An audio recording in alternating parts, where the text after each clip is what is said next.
Hello students, मैं doctor Anju Agarwal.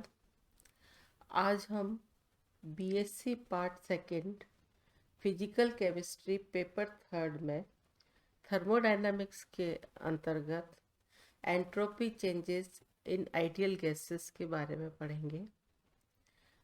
यानी कि आदर्श गैस में एंट्रोपी परिवर्तन।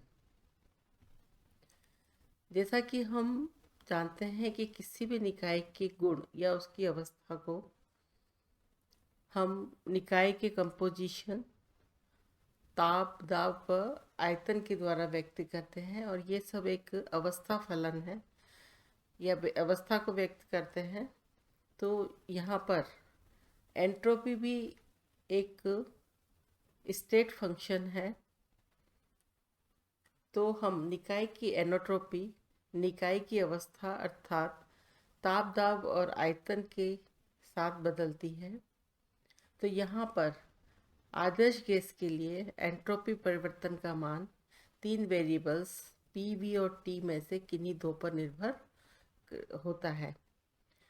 तो जब यहाँ एनोट्रोपी परिवर्तन को हमें जब ज्ञात करना है तो हम तीन वेरिएबल्स में से दो पर निर्भर करेगा।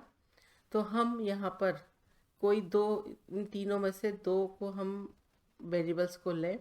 तो जब टी और वी दो परिवर्तित हो और एक स्थिर हो तो आदर्श गैस की अवस्था में अनंत सूक्ष्म परिवर्तन से, अवस्था में अगर अनंत सूक्ष्म परिवर्तन करते हैं तो जो प्रोसेस होगा वो रिवर्सिबल होगा। और यहाँ पर गैस की एनोट्रोपी में वृद्धि जो है वो D S equal to D Q reversible upon T हम पहले पढ़ चुके हैं। तो यहाँ पर ऊष्मा गतिकी का प्रथम नियम delta E equal to Q minus W, आंतरिक ऊर्जा में परिवर्तन बराबर अवशोषित की गई ऊष्मा और किया गया कार्य है। इसको हम जो है इसको इस तरीके से भी लिख सकते हैं, D Q reversible equal to D E plus P D V. और हम जानते हैं कि सी वी जो है स्थिर आयतन पर ऊष्माधारिता बराबर del E upon del T at constant V, यानी कि स्थिर आयतन पर ताप के साथ आंतरिक ऊर्जा में परिवर्तन की दर, इसको बता रहा है ये। तो चूंकि D Q reversible equal to C V D T plus P D V, और अगर हमने बताया कि किसी भी निकाय की अवस्था कंपोजिशन, प्रेशर, टेम्परेचर और वॉल्यूम पर निर्भर करती है। तो हम अगर इसका एक मोल लें, आदर्श गैस के एक कंपोजिशन जो है वो भी निश्चित कर दिया हमने यहाँ पर। तो इसके लिए P V equal to gas समीकरण है R T, P V equal to R T, ये गैस इक्वेशन है। इसको हम लिख सकते हैं P equal to R T upon V. तो यहाँ पर इस पी वाली जगह पर हम जो है आर टी ओपन वी की वैल्यू रख देंगे। तो क्यू रिवर्सिबल, क्योंकि Q reversible equal to C V D T plus R T D V upon V है। तो Q reversible upon T D Q reversible upon T equal to D S के बराबर होता है।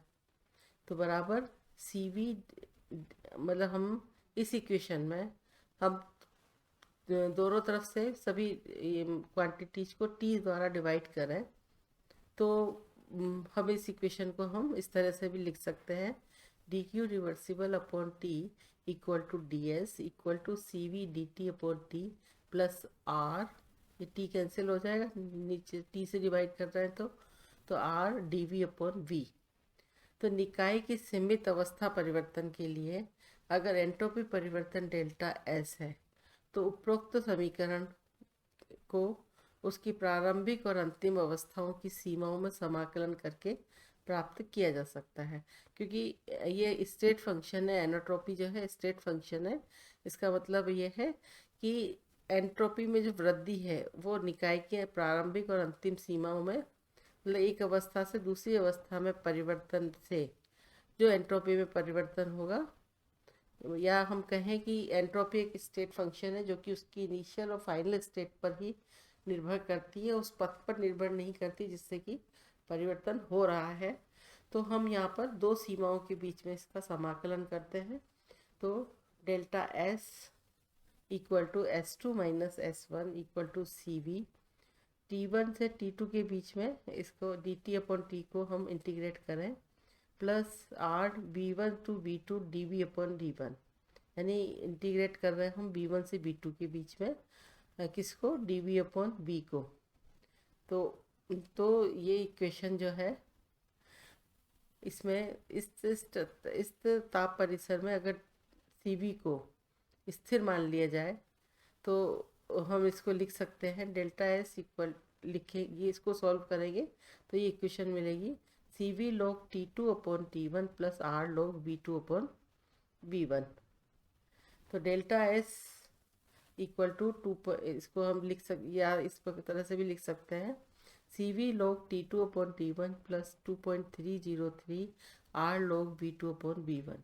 इसी प्रकार आदर्श गैस के n मोल के लिए delta S equal to n mole हम लेंगे CV log T2 upon T1 plus NR log B2 upon B1। अतः स्पष्ट है कि आदर्श गैस की अवस्था परिवर्तन से एंट्रोपी में परिवर्तन प्रारंभिक और अंतिम आयतन और प्रारंभिक और अंतिम तापमान पर निर्भर करता है। यानी कि हमने यहाँ पर दो वेरिएबल्स लिए हैं V और T, तो उससे हमने एनट्रोपी परिवर्तन को हम ज्ञात कर सकते हैं। इसी तरीके से अगर दो वेरिएबल्स है T और P, तो आदर्श गैस की प्रारंभिक और अंतिम अवस्थाओं में दाब अगर P1 और P2 है तो हम कह सकते हैं कि प्रारंभिक अवस्था में एक मोल गैस के लिए गैस समीकरण P1V1 इक्वल टू RT1 है।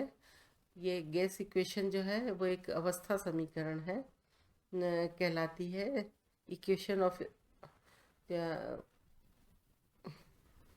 क्योंकि ये स्टेट फंक्शन है यहाँ पर। अंतिम अवस्था में एक मोल गैस के लिए P2V2 इक्वल टू RT2। तो चूँकि V2 अपॉन B1 ये जो है बराबर P1 T2 upon P2 T1। अब उपरोक्त मान समीकरण जो है, पहले जो हमने इक्वेशन पढ़ी है 3.68, उसमें रखने पर delta S equal to CV log T2 upon T1 plus R log T2 upon T1 plus R log P1 upon P2। तो और हम जानते हैं कि CP minus CV equal to R होता है। तो यहाँ पर delta S equal to CP log T2 upon T1 minus R log P2 upon P1 आ जाएगा। या इसको इक्वेशन को लिख सकते हैं 2.303 CP log T2 upon T1 minus 2.303 R log P2 upon P1। तो इसी प्रकार आदर्श गैस के n मोल हैं, ये तो एक मोल के लिए था। तो delta S equal to NCP log T2 upon T1 minus NR log P2 upon P1। तो यहाँ पर एनोट्रॉपी में परिवर्तन वही प्रारंभिक और अंतिम ताप के साथ प्रारंभिक और अंतिम दाब पर भी निर्भर करता है।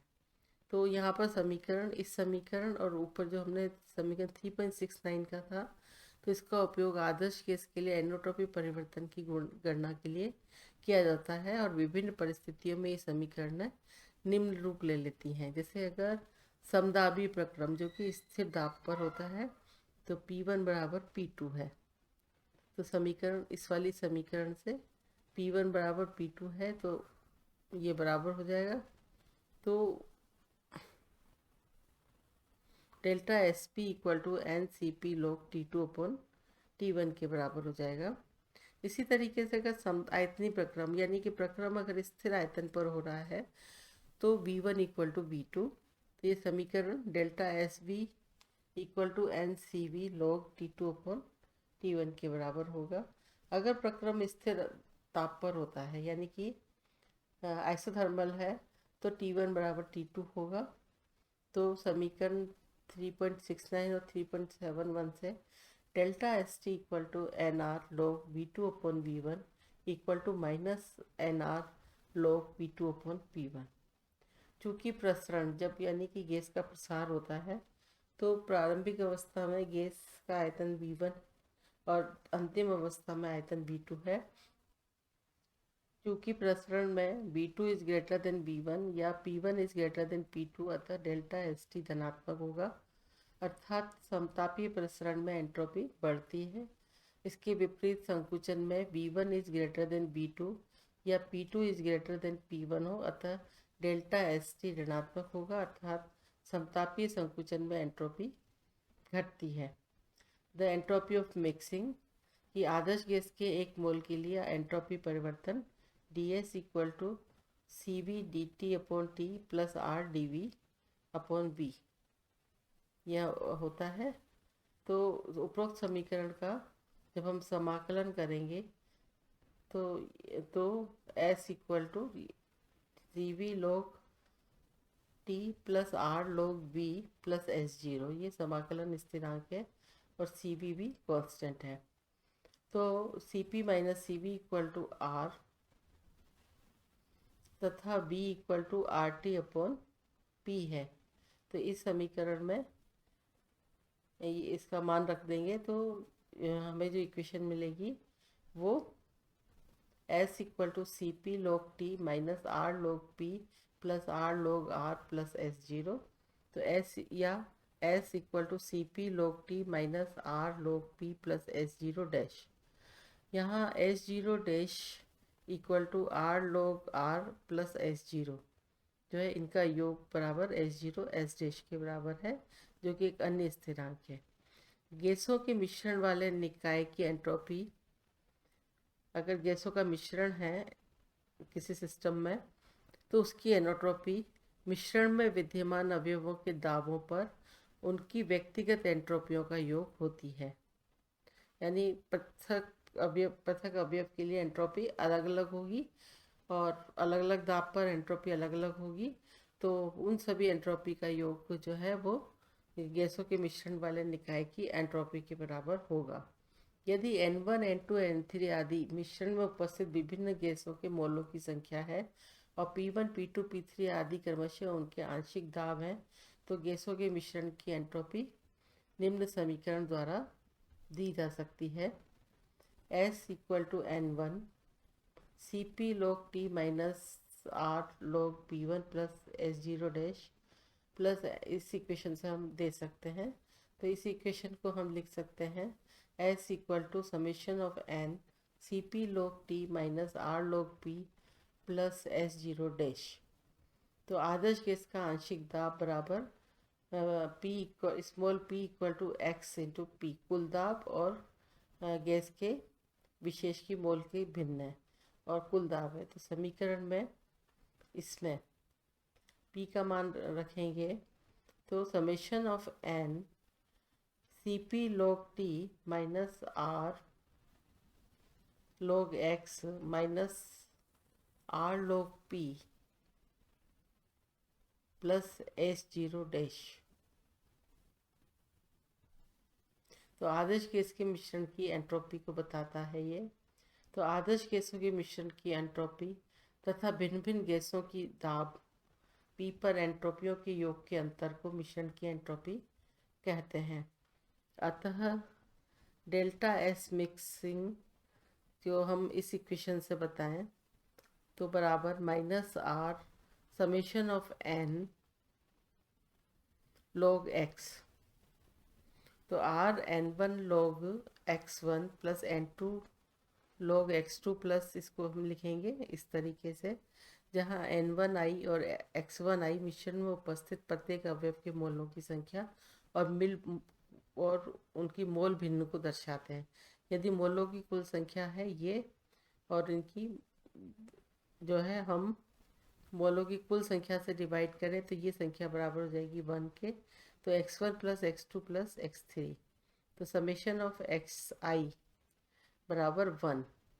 तो अतः कुल एक मोल गैसीय मिश्रण के लिए मिश्रण की entropy delta S mixing equal to minus R summation of xi log xi। चूँकि xi एक भिन्न है अर्थात xi इज लेस देन 1, अतः मिश्रण की एंट्रोपी जो है वो धनात्मक होगी, हमेशा धनात्मक होगी। आज के लिए बस इतना ही। बहुत बहुत धन्यवाद।